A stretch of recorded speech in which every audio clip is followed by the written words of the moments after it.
Assalamualaikum warahmatullahi wabarakatuh.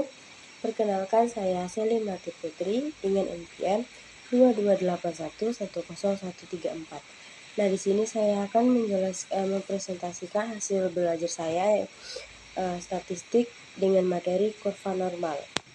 Yang pertama, itu ada pengertian kurva normal. Kurva normal adalah kurva yang memiliki nilai sedang lebih banyak daripada nilai yang kurang atau nilai yang lebih. Kurva normal juga biasa dikenal sebagai distribusi normal atau distribusi Gauss. Adalah salah satu dari distribusi probabilitas yang paling penting dan umum digunakan dalam statistik dan ilmu pengetahuan. Nah, di sini itu ada rumus persamaan aljabarnya. Lalu selanjutnya ada ciri-ciri kurva normal. Di ciri-ciri kurva normal ini ada 3. Yang pertama ada simetri, yaitu kurva normal adalah simetris terhadap nilai rata-ratanya. Ini berarti jika Anda membagi kurva menjadi 2 bagian di nilai rata-rata, kedua sisi kurva akan membentuk yang sama.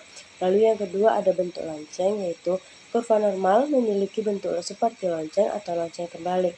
Puncak kurva terletak di nilai rata-rata dan kurva menurun secara simetris ke arah positif dan negatif dari nilai rata-rata. Lalu yang ketiga ada parameter rata-rata dan deviasi standar, yaitu kurva normal ini dapat sepenuhnya dijelaskan oleh 2 parameter, yaitu rata-rata dan deviasi standar. Nilai rata-rata menentukan pusat distribusi, sementara deviasi standar itu mengukur sebaran data. Nilai rata-rata adalah titik tengah kurva dan deviasi standar itu mengontrol seberapa sempit atau lebar kurva tersebut. Lalu selanjutnya itu ada probabilitas. Probabilitas ini adalah ukuran numerik dari seberapa besar kemungkinan suatu peristiwa akan terjadi. Ini mengukur tingkat keyakinan atau kepastian bahwa peristiwa tertentu akan terjadi dalam suatu konteks. Probabilitas ini dapat dinyatakan dalam bentuk angka antara 0 dan 1, di mana probabilitas 0 berarti peristiwa tersebut tidak akan terjadi atau tidak mungkin. Lalu probabilitas 1 berarti peristiwa tersebut pasti akan terjadi lagi. Lalu selanjutnya ada konsep probabilitas, di mana konsep ini adalah dasar penting dalam statistik dan teori peluang. Ini mencakup gagasan tentang seberapa mungkin suatu peristiwa akan terjadi.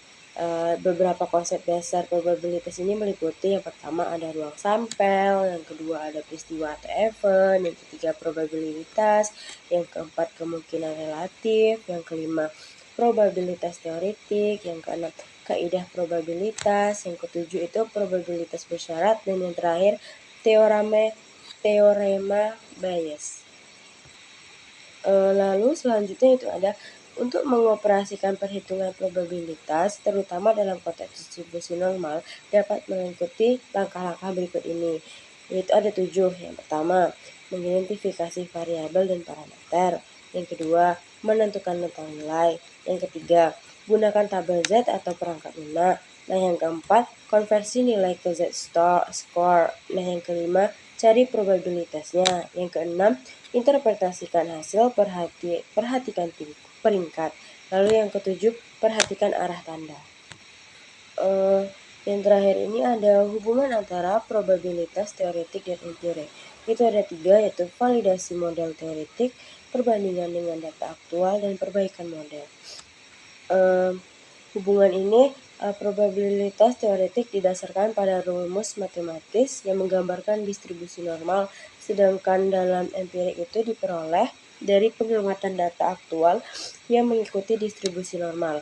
Nah, probabilitas teoretik ini memberikan prediksi tentang seberapa sering suatu nilai akan muncul dalam distribusi normal, sementara probabilitas empirik didasarkan pada pengalaman nyata dari data yang telah diamati. Nah, ketika data sesuai dengan distribusi normal, probabilitas teoretik dan empirik ini cenderung mendekati satu sama lain.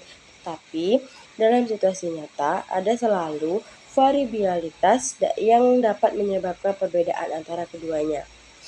Nah, sampai sinilah yang bisa saya presentasikan. Kurang dan lebihnya saya mohon maaf. Assalamualaikum warahmatullahi wabarakatuh.